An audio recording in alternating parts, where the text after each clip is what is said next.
for similar job levels and similar years of experience, similar skills, a role in Singapore, and this can be technology or non-technology, it doesn't matter, right? The ratio of wage levels in Singapore versus parts of Indonesia is around a 3x ratio. So it's 3 times more expensive to hire for that same position in Singapore versus Indonesia. So that's an information that is not a given. Not everyone appreciates and understands that. Then you move that aside, then I think the other part about information asymmetry is around the appreciation or understanding of how good the talent actually is. And oftentimes, you can't bridge that until someone's actually interviewed some of the candidates. And then you get a bit of an aha moment. It's like, oh, wait, hold on, I didn't realize that actually the staff that you can get in these locations or these countries are actually of this level, right? And they can get the job done.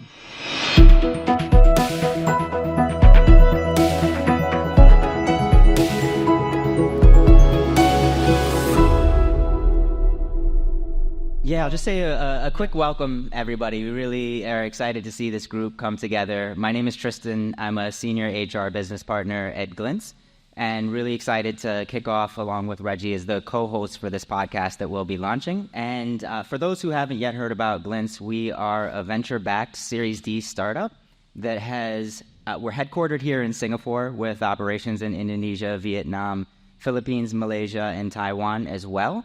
And we have already helped to empower over 6 million people throughout Southeast Asia find jobs in over 60,000 organizations. And today we have with us our commercial director, Puay. So I'll turn it over to you to share a little bit about yourself. Hi everyone, I'm Puay, commercial director at Glints. I have had a bit of an eclectic career. I started life in the public service, but then found myself quickly into the private sector. And spent time in management consulting, but really in the startup ecosystem starting from about 13 years ago. So it's been a bit of a long walk. Joined Glints about 3.5 years ago, and here I am, Yeah. Why do you leave the public sector? Let's just say that I think public sector life is, I think, great for some people, and maybe not such a good fit for some others, and I fall into the latter category. Yeah. Nice. All right. And Reggie, and great. I am Reggie, your co-host, and I run the Financial Coconut podcast. So we're the #1 finance podcast. I'm very happy to be hosting this together with you guys. Yeah, thanks, Reggie. And awesome. And so just to kick off today, we'll be talking about talent in Southeast Asia, and maybe as a great starting point to lay the foundation, would love to just hear from you in terms of when you think about the market in Southeast Asia, where are some of the places where you feel like talent is maybe untapped or undertapped? Thanks for that question, Tristan. I think when we talk about Southeast Asia, people tend to always top of mind think about Singapore, right? The bright, shining light of Southeast Asia as a hub, cosmopolitan, international.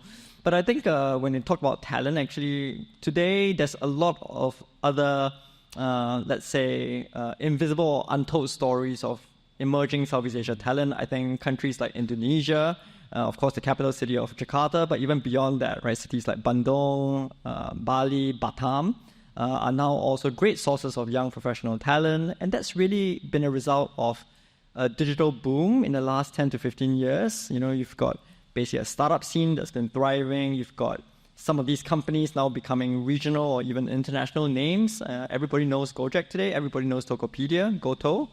Vietnam, I think been making a bit of a headlines more recently. People now know of it as a tech powerhouse.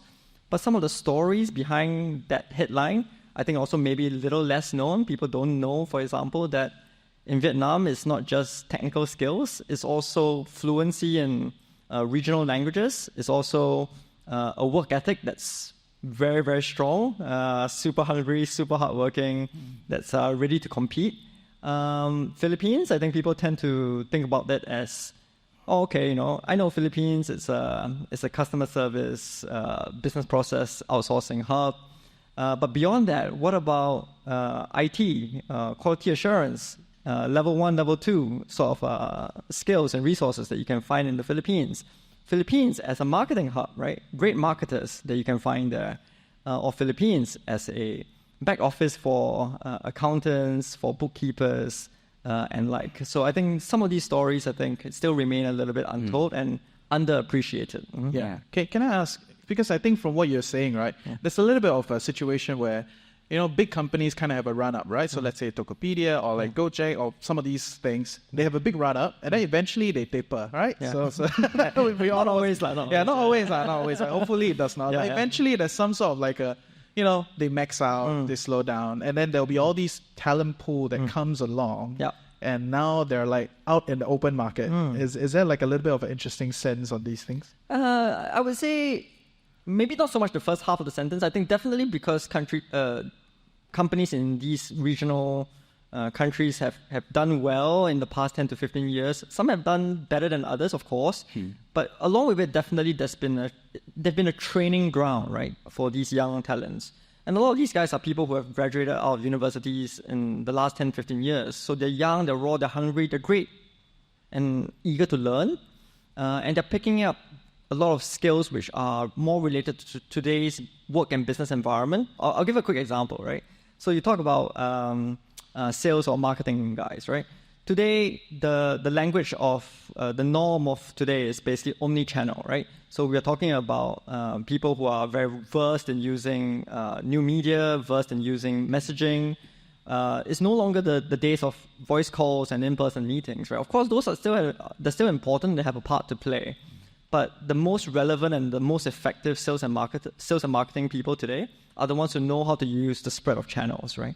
And that, I think, today is much more of a given in the young talent pools of Indonesia and Vietnam and Philippines than most people actually appreciate or understand. Yeah. Mm-hmm. So where do you think, I'd love to, we're talking about untold and unheard stories, and for the leaders that are listening to this blend of people that are commercial leaders, leaders on the infrastructure side, HR, talent, and so forth, where do you think the blind spot is coming from, and what can leaders do to make sure that they're really aware of all of this talent and trying to listen and find these unheard stories? Talk to Glintz, I guess, is one of the answers. I think not shameless plug. Not shameless. But obviously, I think there are repositories of information that you can find. In Southeast Asia is a bit of a complex region, right? It's very fragmented. It's various different countries with very different operating environments when it comes to culture, when it comes to rules, and a lot of stuff is actually not easily spelled out.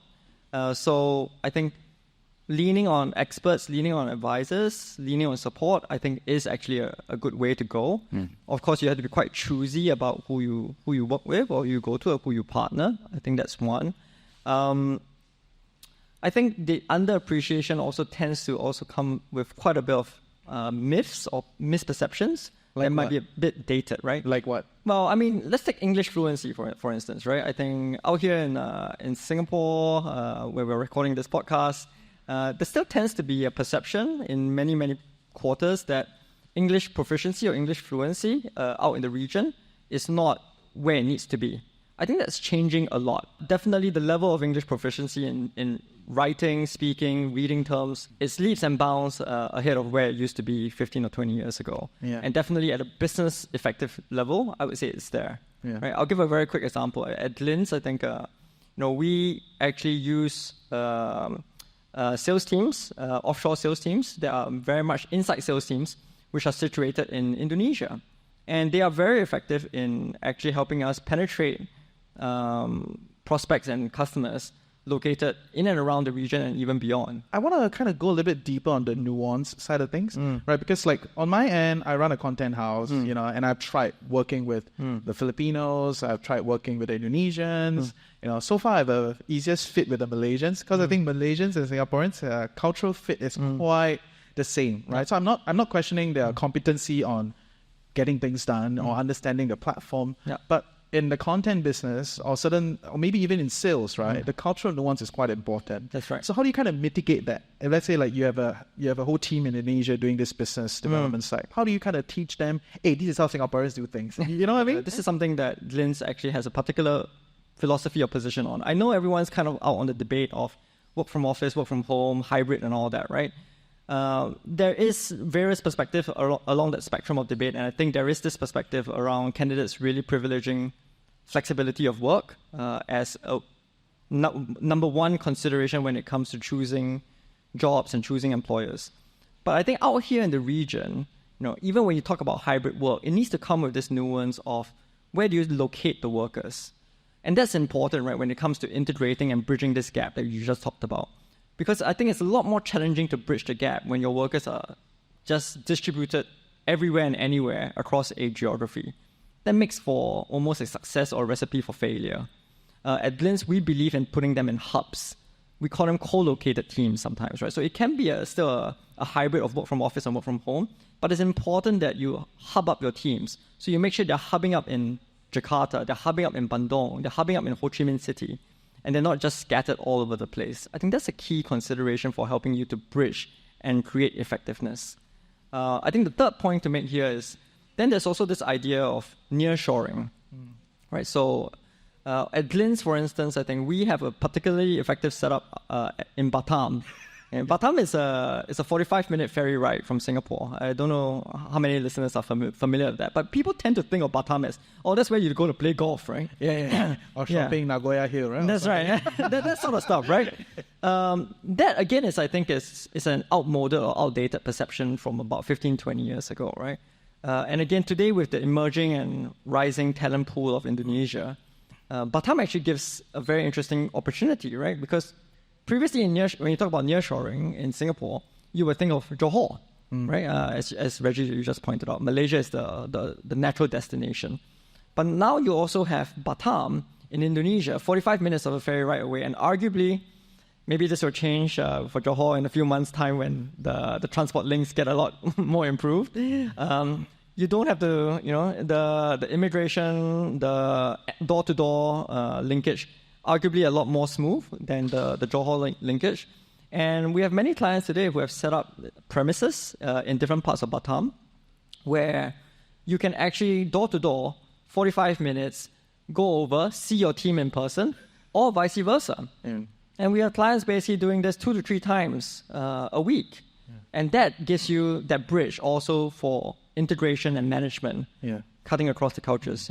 So if we double click on this idea of talent hubs, what have you seen clients do in terms of getting it right for making sure that those pools of talent really get integrated into the company? Because it's one thing to find the talent, but then you need to make sure that they feel at home in the organization for there to be the productivity and so forth. So from an actual integration perspective, what have you seen companies do to get this concept right? Yeah, maybe I'll talk about what companies have done to maybe get it wrong first, right?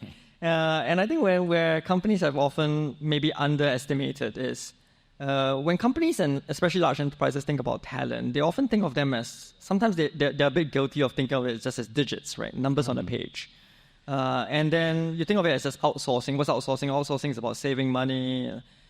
That's one way of thinking about it. I'm not saying it's irrelevant. I mean, there's definitely some validity in having that perspective. I mean, you're running a business, you do need to think about the economics of it. But in Glints' point of view, we also think that's inadequate, right? Because you need to think of your talents as people, right? They're people and they're looking for jobs, they're looking for opportunities, they're looking for careers. So in Glints, we tend not to think of this as outsourcing. We tend to think of this as HR. And we position ourselves as an HR as a service, right? We're HR for you in the region. And that's important, right? Because once you think of it as HR, then the talents are your employees. It doesn't matter where they are.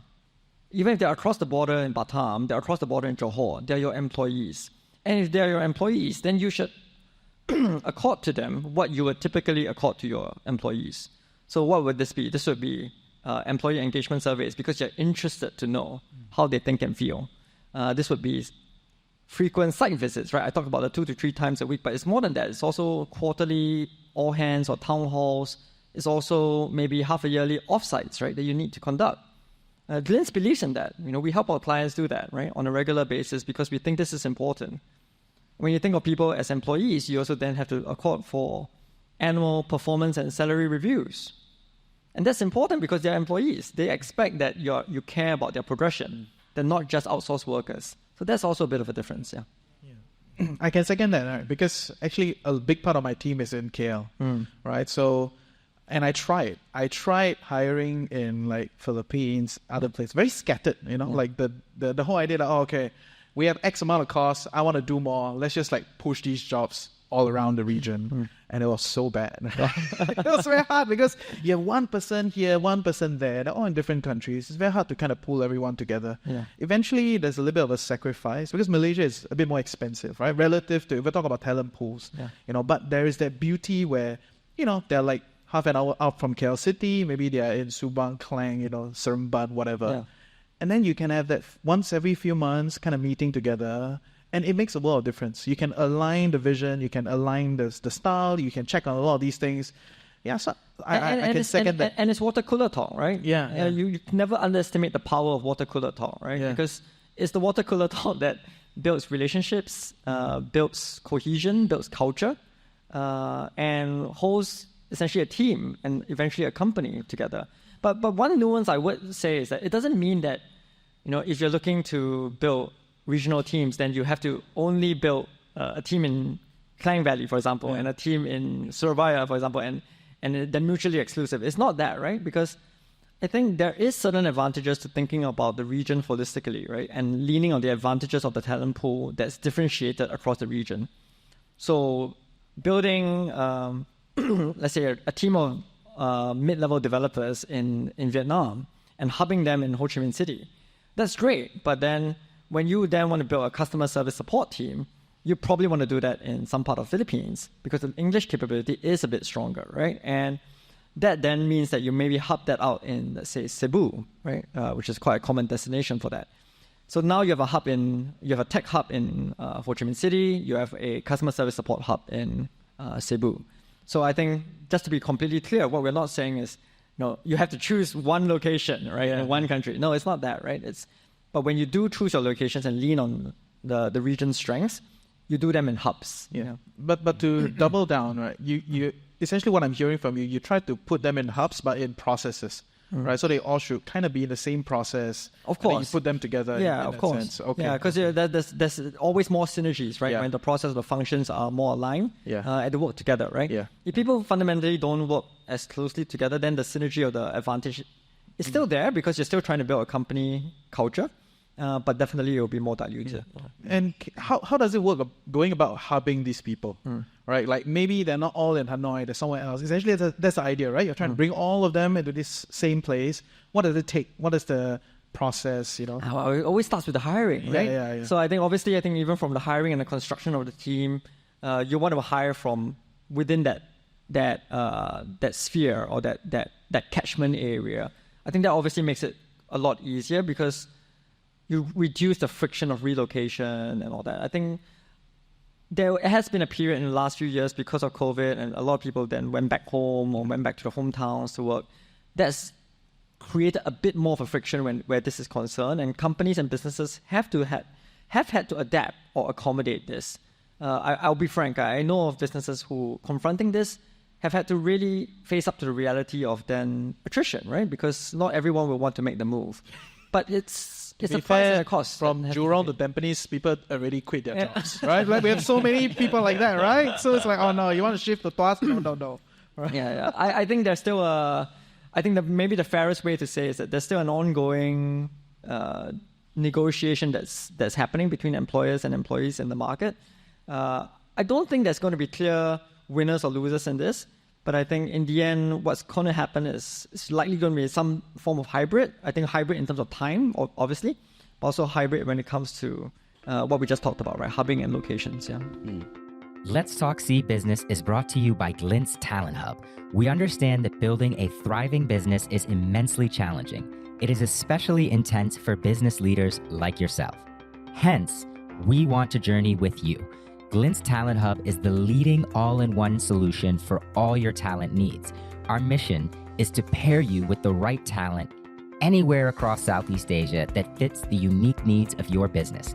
From there, we handle all your talent management needs. We're talking talent sourcing, hiring, EOR, PEO, talent development. We have a track record of 2x faster team building and up to 70% cost savings. If you want to expand in Southeast Asia, we are your partners. Connect with us, link in the description below. How would you advise the company start to think about this? So if we're thinking about expansion for the first time and the sequencing of doing some of these things, even when you're talking about the tech hub in Vietnam, and maybe you have your customer service operations in Philippines. What advice would you have for the sequencing and how organizations? Yeah, business expansion. I mean, I think the way you plan it and think about it, it always starts with how you think about your business and what you actually need, right? I mean, if you are completely new to the region or you're just stepping out of your own shores for the first time, often the phase one is very obvious. You're going for your sales guys, right? Because you need to make some money. You need to build some clientele. You need to build some presence. So it often starts with sales and marketing. And then sometimes in the first phase, you might plant a market launcher, a GM. Sometimes you may plant an HR manager. That depends on the scale and maturity of your business. Technology teams usually come a little bit later. Even if you start putting them out there, it tends to be more localization or customization around the front end, or maybe a interpretation of the data. That comes a little bit later. That's from a market expansion perspective. If that's your main requirement or pain point, I think there are other businesses which are looking for, let's say, efficiencies, right? I'm trying to run a project. I have a big project to staff, or I have a digital transformation initiative that's going to span a number of years, and I don't think I can construct that team in Singapore because of competition for talent, scarcity of talent, and the sort of issues. Then with that, then obviously now the developer talent or maybe somehow IT infrastructural talent comes to the forefront as the priority. So I think it starts with the business need. How are you thinking about this? Then you sequence it accordingly. Yeah. Okay. But then from that view, right, essentially, based on the business's goals, you go about deciding these things, right? But from a more tangible level, like if we go down and say, let's say we decide that we just want to offshoot a process, right? So this team, we have a service support, 30 packs, Singaporeans too expensive, we gotta push them out, let's push this job somewhere else. How should I then go about doing it, like tangibly? Oh, come and talk to Linz first. I think. Enough. No, I think but I think you basically want to first get some advice. You want to collect your data points. You want to get your understanding as rounded up as possible. I think in many businesses that we speak to, we often come across clients who come with what they think are fully formed ideas about where they want to build the teams or how they want to do it. But oftentimes what we also see is that many clients don't do it with enough information. Is there an example that you can share? No need to drop names. Yeah, no names per se. Yeah, no names. Yeah, but one most common thing is that we, speaking to some Singapore-based businesses, right?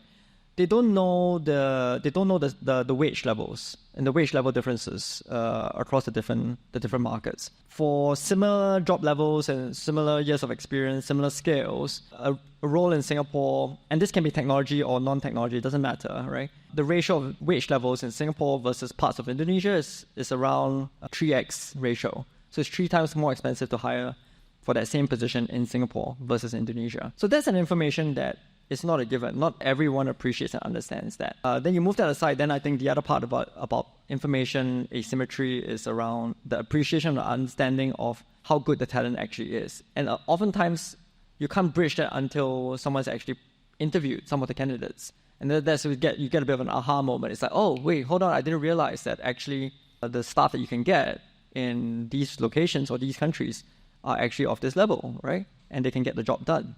What about some of the cultural differences, right? Like, we get it, right? Okay, there's some efficiency. We can get all these good things if we position it around Southeast Asia. But, as I hire people, I realize I got cultural differences, right? Okay, not that I didn't realize prior, but I have very tangible experiences. Like, oh, my, this is really different, right? So how do I go about some of these things? And are there certain cultural nuances that you can just share for our audience to better understand, like how does talent pools in Southeast Asia, how do they work? Yeah. So I think in Singapore, we tend to assume that everyone is just very straight talking. Yeah. So it's very black and white. Let's just get down to business. Let's look at numbers and all that, right? I think let's pick Indonesia, for instance, right? I think in Indonesia, I think there are still very, very much things like respect for hierarchy, respect for cohesion in an organization, and respect for and a privileging of security, right? I think many Indonesians still think primarily, well, I need to have a stable income. I need to take care of my family. I need to know that basically the company will be around to also think about that for me. And sometimes this can be underestimated or underappreciated by an employer based in Singapore. in designing of a package, for instance, right? Whereas when you go into a market like Indonesia, you might have to reposition or rebalance that a bit, right? Because there's a bit more of a privileging of, no, I want the stability. Stability also translates into some other nuances like preference for the employer brand, right? So Singapore, I think, still has some conservatism in this respect, but everything's on a relative scale, right? We talk about, you're a small company, you're a startup. If you go out to Indonesia and then they're comparing you against maybe an opportunity with the government or the Indonesian big family conglomerates, right? The big companies will probably win out, right? So then you have to compensate. How do you compensate? You have to design your package a little bit more attractively because you're trying to draw them away from those opportunities. Are there some tangibles on that? Like, let's say I want to compete for talent, right? Like, how do I make my package more attractive? Well, I think... other than money. Yeah, right? I mean, if you're a Singapore-based business, I think one advantage you definitely have is Singapore itself as a brand. I think that's attractive to the region. So when you speak to Vietnamese candidates or Indonesian candidates or Filipino candidates, the idea of having an opportunity to work for a Singapore employer, that's attractive. People like that, right? Because they see it as a step up, right? And then if you offer them potentially a career path where they can eventually work in Singapore if they do well, that's super attractive. Because they see that as upward mobility, right? Yeah. Actually, I have a very tangible example. So we have a very big client who is building a massive team with us in Batam, Indonesia. And initially, because they are a large company, they thought of it as largely just outsourcing and efficiency, right? But eventually, with us, they started to shape their mentality towards, no, hold on, this can also be a feeder for how I built my organization. And today, they hire everyone from interns to junior mid-level guys in Batam, and they give them an opportunity eventually, once they make it up the ranks, that they can move over to Singapore. And then once they move over to Singapore, of course, their packages will adjust to Singapore level. So it's not just about efficiency anymore. So now this becomes actually a talent funnel for them. And that's great for the business because it's long-term and sustainable for the business. But it's great also for the candidates, right? Yeah. Because then for them, all the things I talk about, stability, security, progression, it resonates, right? And they like it, and it works out better. Nice. So we're talking a lot about, I guess, the cultural awareness of the leader in the organization and making this successful. And, it's something I'm mindful of, having, originally come from the U.S., being based in Singapore for the past 5 years. That's a luxury that has kind of expanded the way that I think about embracing different cultures and so forth. But when you're talking to, organizations or people that are maybe doing this for the first time, what have you seen people be able to do to try and strengthen that cultural awareness that's really going to be necessary to get this right? It's always tough, and I think what people always need is a bridge. I've had so many instances where I've had Singapore clients say to me, "Oh, great, you're Singaporean, you understand me. Now, now I can tell you about some of these things in my mind that maybe." To the Indonesians, they may not understand. What are some of these things?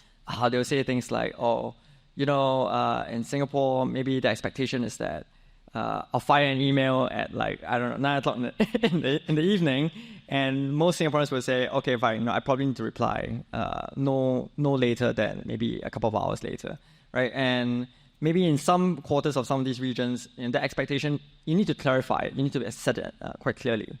Rather than just being an implied norm, right? So there's still little things like that, right? But people need a bridge to make that understanding, right? And I think the bridge, but where I think eventually this needs to happen is it needs to be internalized. The bridge has to be within the business, within the organization, for it to be effective and long-term, right? So I think that's a muscle that has to be built. Ultimately, I think it is about bridging across the cultures. And you do that either externally or internally, depending on your scale and your maturity. Maybe last question, right? So I think well and good, right? I think a lot of people are bought into this idea that, okay, we're going to do this, and over time we'll learn as we go along, and all that jazz, right? So trying to tap into talent pools around the region. Maybe just one or two last tips for people that are, they have decided they're going to do this, other than working with you, yeah, right? Other than working with you enough, right? Yeah. So what are one or two of these last few tips for a manager to decide that they're going to pitch to senior management that, okay, we offshoot this whole thing, elsewhere, right? What are some last two things, best practices? I think number one, think of the region as a whole. Don't think of them as, it's just Indonesia is Indonesia or Philippines is Philippines. I think leverage the region's advantages and strengths as a whole, holistically. Is there a little bit of an overview on what are the region's strengths? Just a quick one for all of us. Super quick one. I think Indonesia, great pool size-wise, and when you talk about sort of the most general mass market skills across sales, marketing, software development, I think you get operations. I think you get a broad sweep. I think Vietnam tends to be seen as a tech powerhouse. Philippines, of course, customer service. Back office, that's Malaysia and Philippines. I think marketing, you get Philippines and Indonesia. I think those are some of the highlights that I would say. So think of them as a whole, and you can really leverage the strengths as a whole on that basis. That's number one. I think number two, think of this as not just a short-term hack or fix. Think of it as HR. Think of it as organizational building, talent funnel building, and engage the talents accordingly, because you're really trying to build cohesion and one company, one culture. I think that's number two. Number three, I think, do your research, do your information gathering, get the advice that you need, consult with experts as much as possible, because the region is complicated, right? It's fragmented, it's complex. It's not one size fits all. So do your homework, yeah.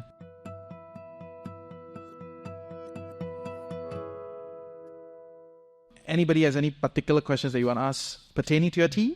Something about labor laws, and what are some surprises, when leaders kind of look at hiring around the region. We have one episode on labor law. Yeah. That's for next week. Must come, okay? But for now, just some high-level things from you. Yeah, I think one very quick one to mention is often we find that business owners, especially out here in Singapore, underestimate how difficult it may be to offboard employees.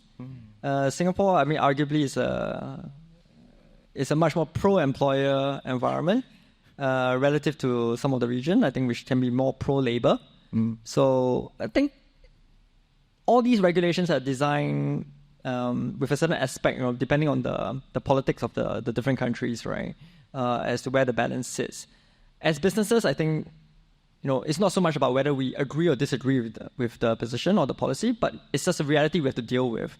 And most Singapore businesses, I think, underestimate, right, these processes, right? So in Singapore, you might think, just like that, and I can maybe right-size the business or something like that. But in some of these countries, I think there's a bit more navigation. You can still do it.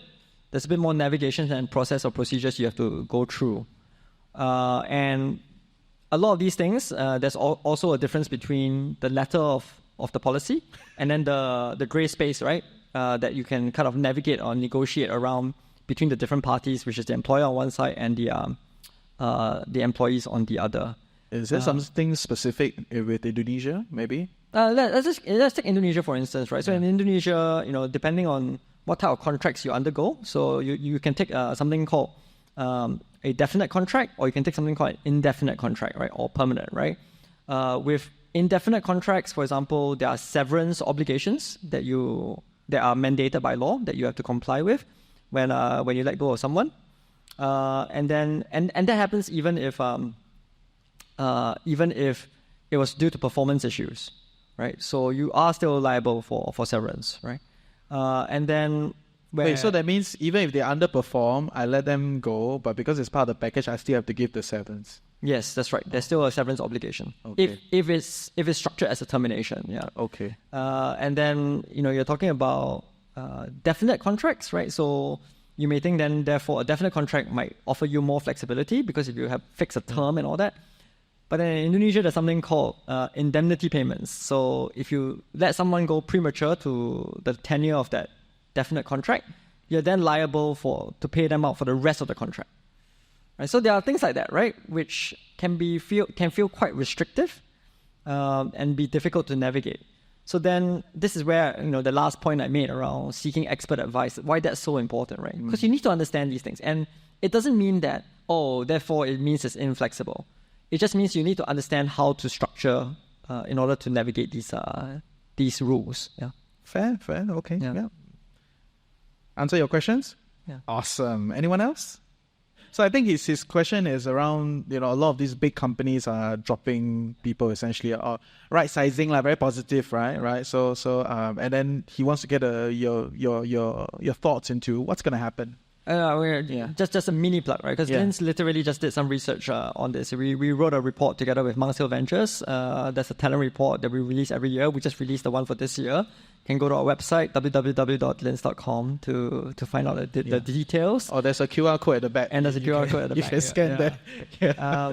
But overall, I think what we are seeing is, obviously, with the layoffs and whatnot, right? It has an impact on two things. It has an impact on salary levels. So I think salary levels, especially for tech jobs, that's definitely not been as inflationary as it has been in the past. So that momentum has come down quite a bit, right? When it comes to hiring itself and hiring volumes, what we definitely still see is there's still hiring going on. Maybe not to the same extent as what we saw previously, and the type of jobs that's being talked about, I think, has also shifted. And here, I would say you essentially start to see a lot more privileging of generalists and then creative, critical thinking, smarts, right? And I think that's driven essentially by two things. One is the macro trends that we already talked about. So there's a certain tightening of, or at least more prudent behaviors from businesses in response to a mixed economic outlook. And then I think the second thing is, I think also people are responding to the use of AI tools, right, for efficiency and productivity. So some of the more mechanical things are now being taken over by, or being taken on by less resources who are more productive due to the use of these tools. Yeah. And therefore, employers are then saying, I'm still going to hire, but what do I hire for, right? I'll hire for people who are more adaptable, more flexible, can take on a more range of roles, yeah. And maybe to build on that, I'm curious for clients, this is such a time of uncertainty. And there's obviously opportunity baked in that uncertainty for organizations that have the conviction, as an example, if you're looking for talent right now, you can find talent at a much more cost-effective rate than you could a year or two ago. Right. Yeah. What is the general sense of optimism or pessimism that you're seeing around people that are looking at this time as an opportunity versus people that are looking at this time almost like a deer caught in the headlights, not sure what to do, just waiting? Because there's different ways that leaders can respond. I think smaller businesses definitely have been having a harder time. Truth be told, I think startups, for example, which are very dependent on the liquidity of venture capital, I think that's definitely been a much tougher situation for them with the interest rate environment being what it is. I think mid-sized to larger enterprises, a bit more mixed.